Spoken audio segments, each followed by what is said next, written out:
Bonjour.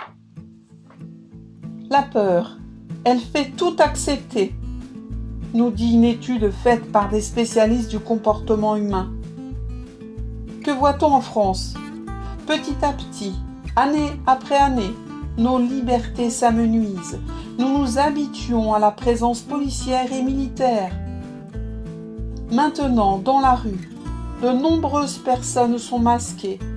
Instinctivement, nous ressentons de la peur à leur vue. Que dire encore de ce masque ? Eh bien, c'est un rituel de magie noire dans l'ancienne Égypte, si apprécié de nos élites. Les embaumeurs, quand ils préparaient un cadavre, ils se désinfectaient les mains et portaient un masque.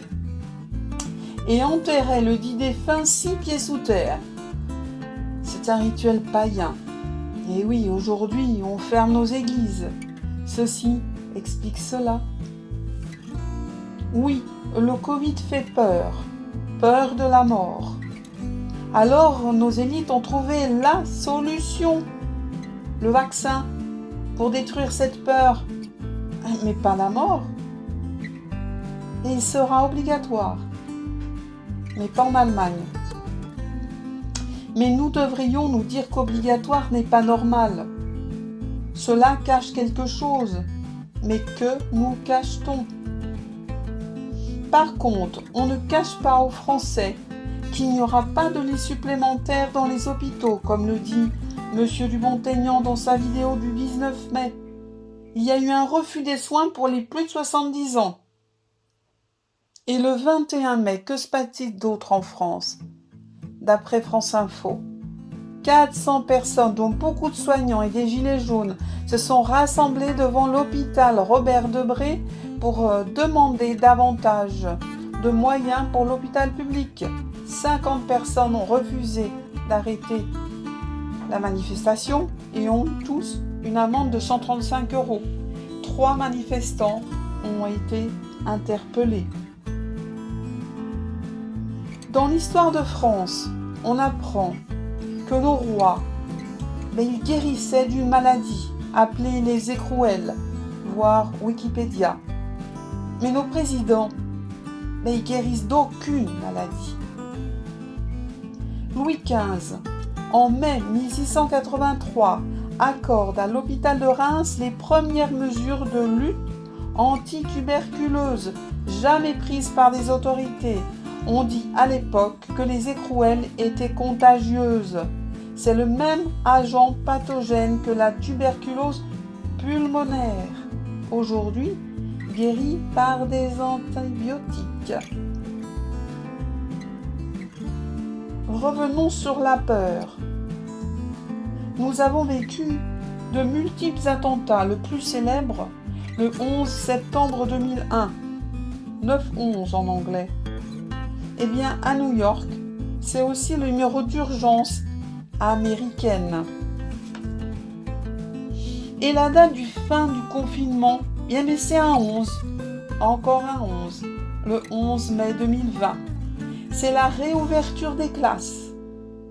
Un maître de maternelle de l'école communale de Pantin téléphone à une mère, et sûrement à d'autres, et lui dit « N'envoyez pas votre enfant, il va vivre dans des conditions inhumaines. » Et le chiffre 11, c'est le chiffre tant aimé de nos élites. Par exemple, l'armistice de 1918 a été signé le 11-11, le 11 novembre. Les exemples sont tellement nombreux que cela ne peut être un hasard. 11 est le chiffre tant aimé des satanistes. Et oui, en France, il va y avoir un retour à la messe. Mais seulement 10 personnes, plus le prêtre. Eh bien, ça fait 11 personnes. À Montmartre, à Paris, le clergé s'y prépare. 10 personnes par heure pour l'adoration. Plus le prêtre.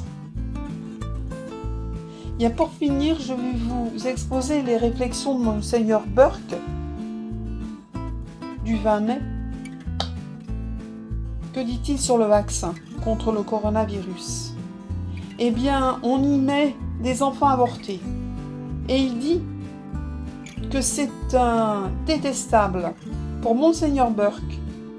Les vaccins ne peuvent être imposés aux citoyens. L'État français n'est pas le fournisseur ultime de la santé, c'est Dieu, et Dieu seul. Le cardinal a également mis en garde contre le contrôle de l'État par le biais de la micropuce et contre les groupes qui utilisent le coronavirus pour promouvoir le programme tel qu'un gouvernement mondial unique. Voir France News, Gloria TV, où vous retrouverez ces informations. Eh bien, je vous dis à bientôt, bonne journée et vive la France!